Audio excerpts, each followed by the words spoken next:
ntanguye ngira nti ntimugatinye ibitumbaraye ni ijambo rikomeye cyane ry'umukuru w'igihugu cy'u Rwanda Perezida Paul Kagame yahumurije abanyagihugu.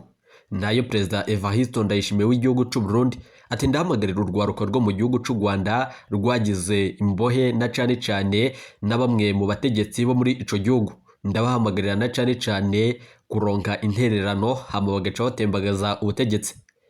Ndayishimiye yabishikirije mu ijambo rikomeye cyane muri Fleuve Hotel muri Repubulika Iharanira Intwaro Rusange ya Kongo. Mugabo nyemerera mbashitse ko amakuru akomeye cyane yejeje kudushikira. Nayo mwishamba cimeza ry'ikibira ibintu birayeje gukomera cyane.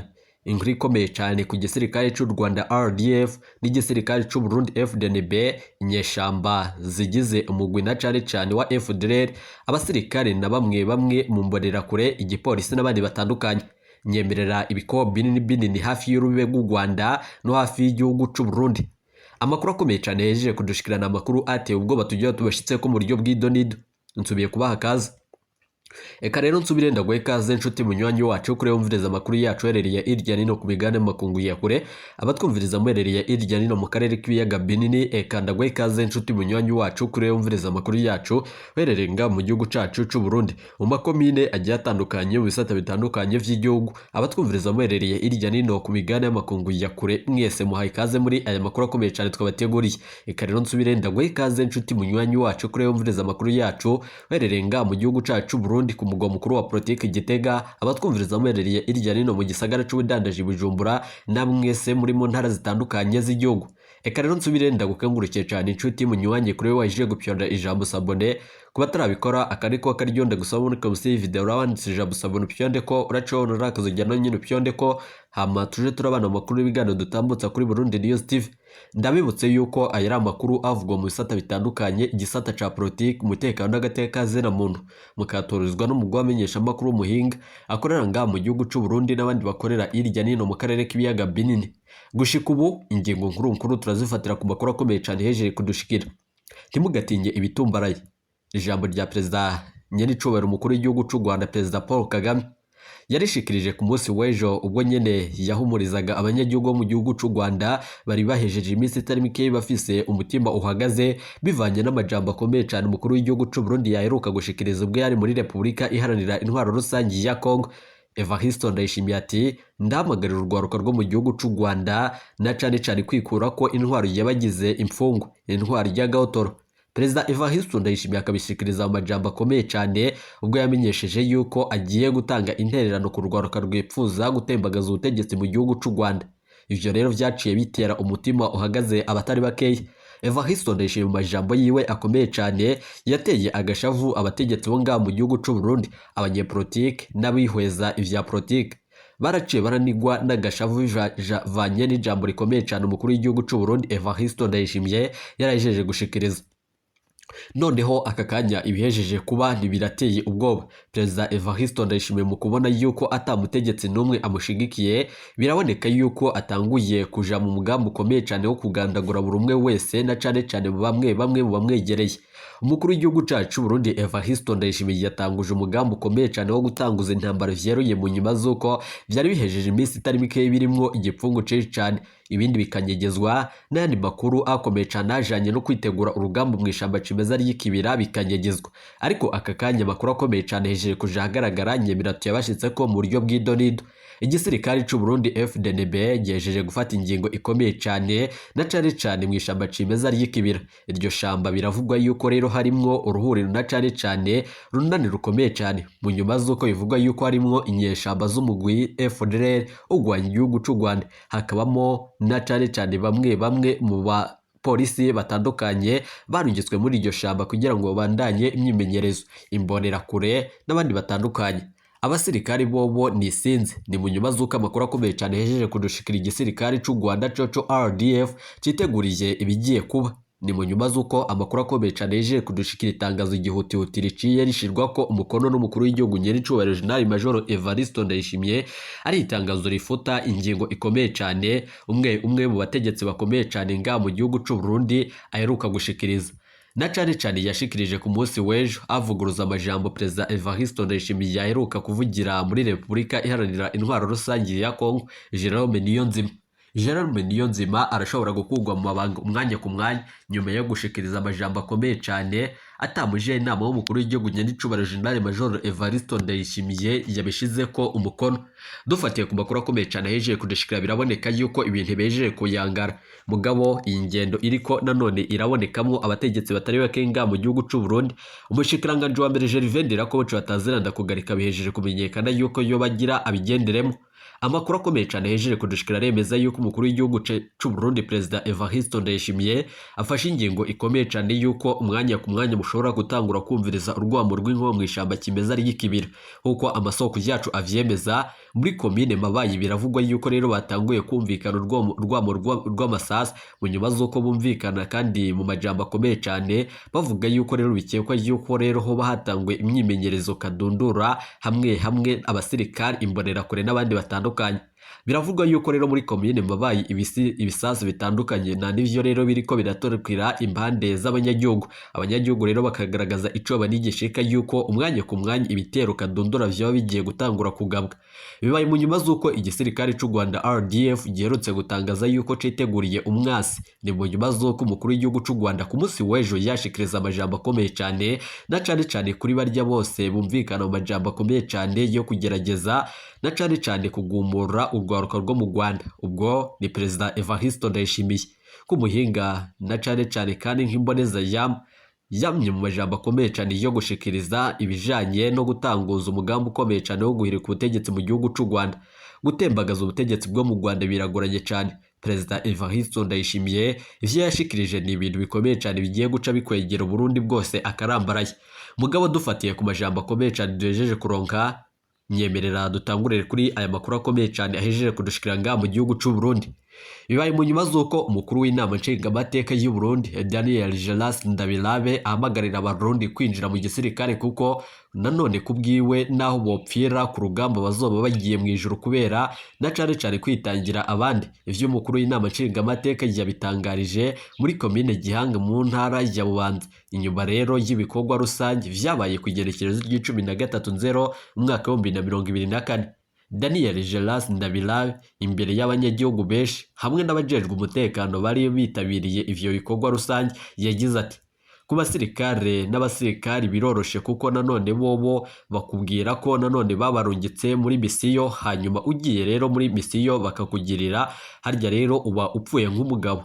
Ni mu nyuma z'uko wewe iherezo ryiwe na cane riba ryiza kuko rero uba wapfuye uriko uraharanira abandi. None sivyo yemwe niko mukumbure na cane kandi niko mukumbure muje mu gisirikare kugira ngo mwese muzoce muja mu ijuru. Geras Ndabirabe akaba yabishikirije mu ijambo rikomeye cyane. Ndabirabe yongera ati: mugabo niyo wogenda na cane muri misiyo igihugu cakurungitsemwo ukagenda ariko nanone ugaheba kuri ubu ngubu biboneka yuko rero ataco woba uronse. Ni mu nyuma z'uko ukagenda na cane mukabara ugakubitwa mu kabare hama ukagaruka uri inyama, aho na Satani ntiyozokwemera. Ariko nanone upfiriye muri misiyo y'igihugu uba uriko urarwanira igihugu, aho nanone ni mu ijuru. Geras Ndabirabe yabajijwe ibibazo bikomeye cyane ku basirikare b'u Burundi bariko barapfira muri Repubulika Iharanira Intwaro Rusange ya Kongo mu ntambara badatahura.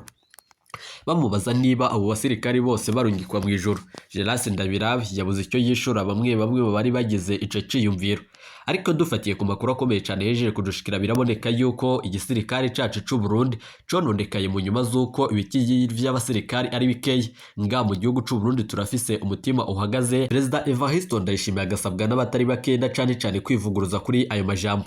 Ni mu nyuma z'uko perezida w'igihugu cy'u Rwanda ku munsi w'ejo ariho nyene yagize ati: ntimugatinye ibitumbaraye. Niko Perezida Paul Kagame w'u Rwanda yahumurije abanyarwanda uko bimaze iminsi na cane ibiriko biraba kandi vyumvikana irya nino ku mbuga hwaniro zitandukanye. Bibaye mu nyuma z'uko rero ubunyamabanga bukuru bwa leta nanone muri presidence ya Perezida Evariste Ndayishimiye kuri ubu ngubu rero bwabaye ubunyuranya n'ibiherutse gutangazwa na Perezida Evariste Ndayishimiye kuko rero yipfuza gufasha urwaruka rwo mu gihugu cy'u Rwanda rugakurako kandi rugatembagaza ubutegetsi. Bivugwa ko nanone vyakiriwe uko nanone atari yashatse kubivuga. Niko itangazo rikomeye cyane ryashizwe ko umukono na Jerome Niyonzima ryasohotse ryisigura na cane ku majambo akomeye cyane umukuru y'igihugu nyiricubahiro General Major Evariste Ndayishimiye yaheruka gushikiriza ugusaba ikigongwe. bikubiye nanone mu itangazo rikomeye cyane ryashizwe ahagaragara kuri uyu wa 23 Nzeri umwaka wa 2024 ryashizwe ko umukono n'umunyabanga mukuru wa leta mu biro vy'umukuru w'igihugu c'u Burundi Perezida Ndayishimiye.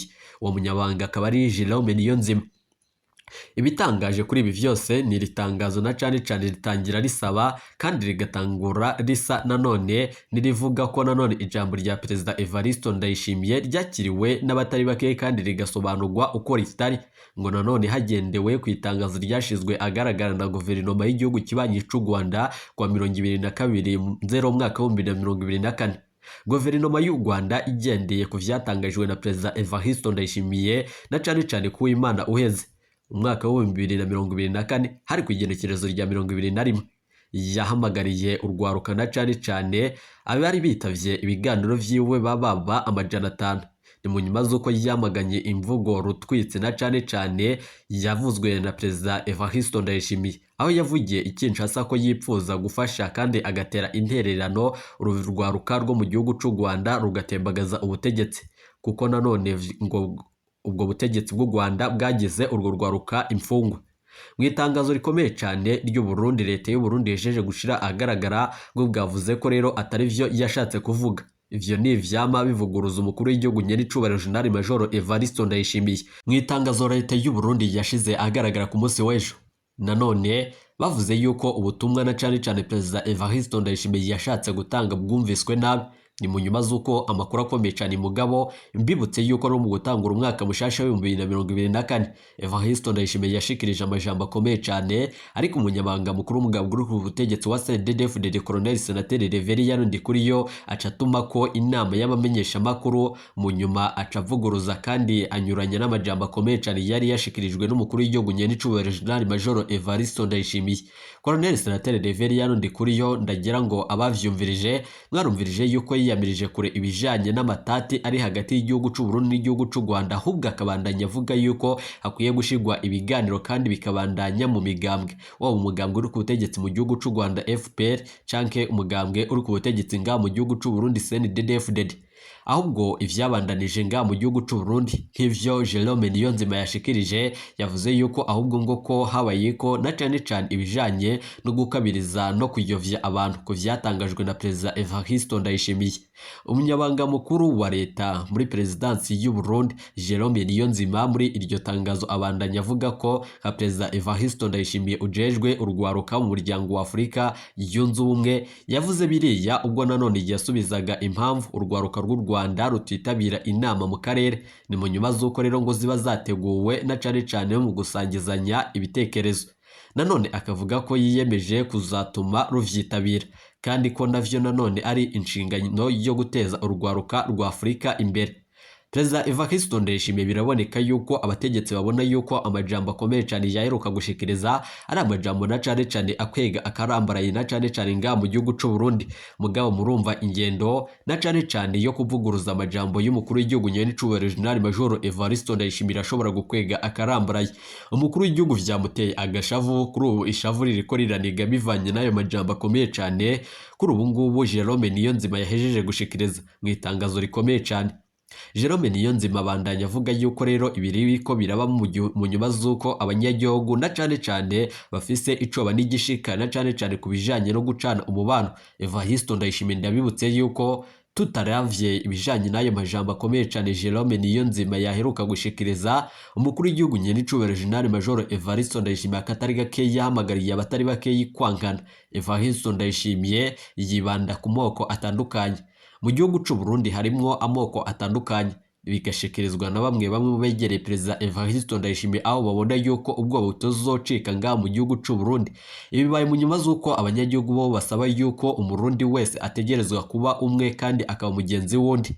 Burundi bukomeza buvuga yuko rero ivyo igihugu c'u Rwanda na cane cagirije Perezida Ndayishimiye kuri ubu ngubu rero ngo atari ukuri, ahubwo ko nanone bigamije gushikana cane ikibazo nyakuri na cane kiri hagati y'ibihugu vyombi.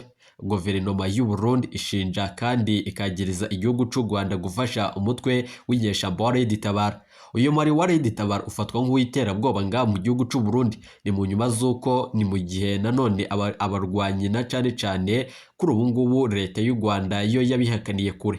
Abo barwanyi ba Red Tabara kuri ubu ngubu nabo nyene twagerageje kubarondera ku telefone igendanwa kugira ngo bishure ibibazo bitandukanye, ariko gushika ubu twarabakenye. Kuri ubu ngubu rero leta y'u Rwanda ahubwo ikagaragaza yuko abagwanyi b'uyu muhari wa Red Tabara na cyane bigeze no gufatirwa ku butaka bw'u Rwanda, ni mu nyuma z'uko murazi mwese yuko baciye bashikanwa ngaha mu gihugu cy'u Burundi. Aho nanone leta y'u Burundi yarabakengurukiye cyane kandi imenyesha yuko bagiye kubandanya ibikorwa bitandukanye byo kuja barafashanya mu bijanye no kongereza umutekano. Ndabibutse yuko n'umwe yaheruka kunyegeza amahera ngaha mu gihugu cy'u Burundi yafatiwe mu gihugu cy'u Rwanda mu nyuma yashikirijwe ubutungane bw'u Burundi. None ni gute Perezida Evariste Ndayishimiye yoba yarahindukiye? Uguhindukira kwa Perezida Evariste Ndayishimiye kwabaye mu nyuma y'igitero gikomeye cyane cagabwe mu Gatumba gihitana abatari bakeya. Perezida Evariste Ndayishimiye niyo nyene yatanguye kwagiriza igihugu cy'u Rwanda gufashanya na cyane n'umugwi w'inyeshyamba Red Tabara. Abasasangura ibijanye na politiki ngaha mu gihugu cy'u Burundi bo bavuga ko u Burundi ahubwo ari bwo nyene bushaka guhumya na cyane no guhumya abanyagihugu. Nanone kugira ngo rero abanyagihugu batatahura ibiriko biraba ngaha mu gihugu cy'u Burundi, ni mu nyuma z'uko rero hari nanone n'imihari itandukanye ihungabanya umutekano w'igihugu cy'u Rwanda nka MRCD na FRN na cyane aho nyene bamwe mu barwanyi na cyane bagiye barafatwa canke bakicirwa muri ico gihugu cy'u Rwanda, babagavye ko ibitero barasanganwa na cyane ibigwanisho biteye ubwoba vy'igisirikare cacu cy'u Burundi. Bamwe mu bafatiwe muri iyo mihari itandukanye bakanagezwa imbere y'ubutungane, bagiye rero banatanga amakuru y'uburyo u Burundi bwanabufashaga na cyane vy'umwihariko na cyane perezida wabwo yagiye abakira bakagirana ibiganiro. Ivyo vyose biva mu bihweza ivya politiki ngaha mu gihugu cy'u Burundi, aho bamenyesha yuko ibiriko birakogwa ari ibintu biteye ubwoba kandi bishobora gukwega intambara ikomeye cyane muri aka karere ka Afurika y'ubuseruko. Mugabo ibiriko biraba bibaye mu nyuma z'uko Perezida Evariste Ndayishimiye wewe nk'umuhinga mu vyerekeranye n'urugamba ahisheje gutegura intambara mu ishamba cimeza ry'ikibira. Reka twigarukire ku makuru akomeye cyane ava mu kibira yemeza yuko intambara ihejeje gutangura mu nyuma z'uko ibikobo binini by'igisirikare cy'u Burundi n'ivyavanywe muri Repubulika Iharanira Intwaro Rusangi ya Kongo. Gushika ubu rero abasirikari bari mu myimenyerezo, abapolisi, abasirikari n'imbonerakure babandanya imyimenyerezo yabo mu nyuma z'uko itangazo ryihutihuti rifuta ingingo ikomeye cyane ya Jerome Niyonzima. Leta y'u Burundi nanone iriyamiriza ijambo rikomeye cyane rya Perezida Evariste Ndayishimiye. Umukuru w'igihugu cy'u Burundi asaba abatari bake gutangaza itangazo rikomeye cyane rimenyesha yuko atazosubira inyuma mu rugamba. Evariste Ndayishimiye nubwo biruko urongoye igisirikare cy'u Burundi General Prime Niyongabo amenyesha yuko Perezida Evariste Ndayishimiye ategerezwa guhindura ingingo atagisabwe. Dufatiye ku makuru akomeye cyane atangwa na bamwe mu basirikari bacu bari muri Repubulika Iharanira Intwaro Rusangi ya Kongo, baremeza yuko muri wa M23 umwanya ku mwanya ushobora guhindura ingendo mu nyuma zo kubona intambamye ko ari Perezida Evariste Ndayishimiye. Bakaba bafise ubwoba n'igishika yuko umwanya ku mwanya umwari w'inyeshyamba M23 woba ugira ufashe na cyane umuhari wa Red Tabara ugwanya leta y'u Burundi. Vyoca bijahe mu nyuma z'uko Perezida Evariste Ndayishimiye iyo bagiye kugabwa ko igitero gikomeye cyane Red Tabara na M23. Abasirikari bo ngaha mu gihugu cy'u Burundi baraboneka kandi bakagaragaza yuko ibitigiri vyabo ari bikeye na cyane bivanye n'abasirikari bononekariye muri Repubulika Iharanira Intwaro Rusangi ya Kongo. Igisirikare cy'u Burundi gisaba umukuru w'igihugu Perezida Evariste Ndayishimiye gufata ingingo ikomeye cyane na cyane yo kwamba yibonekeza mu majambo akomeye cyane agaragaza ubusotoranyi ku gihugu kibanyi cy'u Rwanda. Biboneka yuko igisirikare cy'u Burundi coba kitanezerewe n'ingingo zikomeye cyane ziriko zirafatwa n'umukuru w'igihugu nyericubahiro General Major Evariste Ndayishimiye. Umwe mu basirikare amenyesha yuko Perezida Evariste Ndayishimiye yibonekeje mu kwihenda ubwo yashikiriza amajambo akomeye cyane mu nyuma agaca yugara urubibe. Perezida Evariste Ndayishimiye yahenzwe na mugenzi w'igihugu ca Kongo ubwo nyene yugaragara urubibe, kandi nanone Felix Antoine Tshisekedi atofata ingingo ikomeye cyane yo kugara urubibe hagati y'igihugu cy'u Rwanda n'igihugu ciwe. Felix Antoine Tshisekedi biraboneka yuko amahera ahereza Perezida Evariste Ndayishimiye ariyo nyene abandanya atuma abasirikari bacu bononekarira muri Repubulika Iharanira Intwaro Rusange ya Kongo. Mugabo dufatiye ku makuru akomeye cyane yeje kudushikira biravuga yuko ibihugu vyombi bihejeje kwitegurira urugamba. Umwanya ku mwanya urwamo rw'ibiko binini vya muzinga birashobora gutangura kumvikana. Nubwo biruko abasirikari bari mu myimenyerezo ntibategwa intege bivanye nuko rero bafise ubwoba vy'ivyo bo bagiye kwibonekezamo. Imbonera kure zozo zatanguye guheba imyimenyerezo mu nyuma z'uko zibona yuko urugamba ziriko zirishoramwo zitazoroheza. Imbonera kure twageranye ikiyago zimenyesha yuko ibiriko biratangwa n'umunyabanga mukuru umugambwe uri kutegetsi wa RDF ari bikorwa biteye ubwoba, yamara bagakengurukirana cane abategetsi b'u Burundi ku gikorwa cyo kongereza no kuduza inguvu imbonera kure. Imbonera kure zatanguye kwinjizwa mu nzego z'umutekano nga mu gihugu c'u Burundi. Igipolisi gitangaza yuko kitagifise ijambo nga mu gihugu c'u Burundi, aho nyene imbonera kure arizo ziriko zama zibonekeza mu bikorwa bitandukanye. Bahaye ikaze ntimuje kure, turaza kugaruka tubashitsa ko ayo makuru nayo twabateguriye. Nizere ko mumerewe neza aho muherereye hose mwumviriza amakuru n'ibigana dutambutsa kuri Burundi News TV. Mugabo igisirikare c'u Burundi, igisirikare c'u Rwanda birashobora gukozanya ko mu nyuma z'uko umwanya ku mwanya mw'ishamba kimeza ry'ikibira hejeje kumvikana na cane yuko imyimenyerezo ibiko binini biturutswa muri Repubulika Iharanira Intwaro Rusange ya Kongo bijabukijwe c'ibitoke. Iboneka yuko rero bica birungikwa mw'ishamba kimeza ry'ikibira. Abari muri komine Mabayi bamenyesha yuko rero bafise umutima uhagaze bivanye n'ibiriko biravugwa kandi bigatangazwa irya nino ku mbuga hwaniro zitandukanye. Yamara amakuru akomeye cyane hejeje kudushikira biraboneka yuko igisirikare c'u Burundi gishobora gutangura intambara mu nyuma z'uko u Rwanda nagwo nyene guhiteguriye intambara. Perezida Evariste Ndayishimiye mu majambo akomeye cyane y'agacamutwe agaragaramwo gutangura ibikorwa vy'ihonyabwoko. Biraboneka yuko ashobora kubishikirizwa inyuma yuko rero umukuru w'igihugu nyene c'ubaro General Major Evariste Ndayishimiye biboneka yuko abategetsi batari bakenga mu gihugu c'u Burundi batanguye kumwikurako. Abari kwiyongora ku mukuru w'igihugu Perezida Evariste Ndayishimiye bakamenyesha yuko rero bageramijwe n'amajambo akomeye cyane acanishamwo abanyagihugu yashikirijwe n'umukuru w'igihugu Perezida Evariste Ndayishimiye. Dufatiye ku makuru akomeye cyane dukura na cane mu bagumyabanga no mu nkwazangabo mu mugambwe uri kutegetsi wa RDF biraboneka yuko ubutegetsi bwa CNDD-FDD bushitse aho mwasa ashaka. Perezida Evariste Ndayishimiye niyo tokwisubirako kugira ngo afate ingingo ikomeye cyane ibereye. Ibi rero birashobora gukwega akarambaraye. Itangazo rikomeye cyane Perezida Evariste Ndayishimiye yo bagiye gushira agaragara kuri leta ya Kigali, nyemera tuze kurigaruka ko mu buryo bw'idonido abo mu biro vy'umukuru w'igihugu bajeje kumenyesha ikintu gikomeye cyane coba kigiye guca gitangazwa ku gihugu c'u Rwanda. Evariste Ndayishimiye biriko mu nyuma z'uko ku munsi w'ejo mu gihugu c'u Rwanda nanone umukuru w'ico gihugu yahumurije abanyagihugu ababwira ati ntimugatinye ibitumbaraye. Ese ivyo bitumbaraye yo barashatse gusigura iki? Umukuru w'igihugu c'u Rwanda avuga atakurya iminwa bamwe mu bipfuza guteza umutekano mukeyi muri ico gihugu c'u Rwanda. Ndabahaye ikaze mu bindi biganiro n'amakuru twabateguriye ntimuje kure. Ibiganiro vyacu ntakegaruka. Iyi ni Burundi News TV.